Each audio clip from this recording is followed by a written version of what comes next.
নমস্কার বন্ধুরা, আমি অ্যাডভোকেট অয়ন দত্ত। অনেকদিন বাদে একটা ইনফরমেশন জানাবো বলে আপনাদের সামনে এসেছি।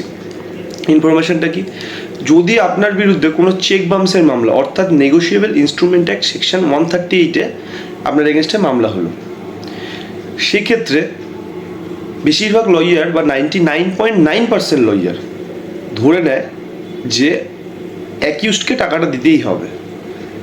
কিন্তু এক্ষেত্রে একটা আইন আছে, অ্যাকিউজডকে প্রমাণ করতে হবে ডিসচার্জ অফ লাইবিলিটি অথবা লিগালি এনফোর্সেবল ডেট, যেটা সেকশন 138-এ বলা রয়েছে।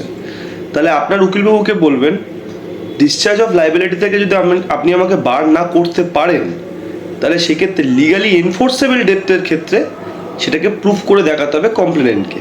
এটাকে বলে প্রিপন্ডারেন্স অফ প্রবাবিলিটি। প্রথমে লাইবিলিটিটা থাকে অ্যাকিউজডের ওপর, সেটাকে প্রমাণ করার যে আমি চেক বাউন্সের মামলাটা আমার বিরুদ্ধে হয়েছে সেটা মেনটেনেবল নয়। কিন্তু কোনো পসিবিলিটি যদি আপনি লার্নেড কোর্টের সামনে যদি সঠিকভাবে রিপ্রেজেন্ট করে আপনার লয়ার বা আপনি ইন পার্সন হিসেবে যদি আপনি সেই মামলাটাকে রিপ্রেজেন্ট করে বোঝাতে পারেন, স্যাটিসফ্যাকশন করতে পারেন, তখন সেটা রিভার্টেবল হয়ে যায়, মানে বার্ডেন অফ প্রুফটা অন্যদিকে চলে যায়, মানে কমপ্লেনেন্টের দিকে। সেই রিভার্টেবল ক্ষেত্রকে বলা হয় প্রিপন্ডারেন্স অফ প্রবাবিলিটি। তাই নমস্কার বন্ধুরা, অবশ্যই ভিডিওটি হয়তো কাজে লাগতে পারে, তাই লাইক করুন, শেয়ার করুন, অন্তত ভিডিওটি দেখুন আপনারা।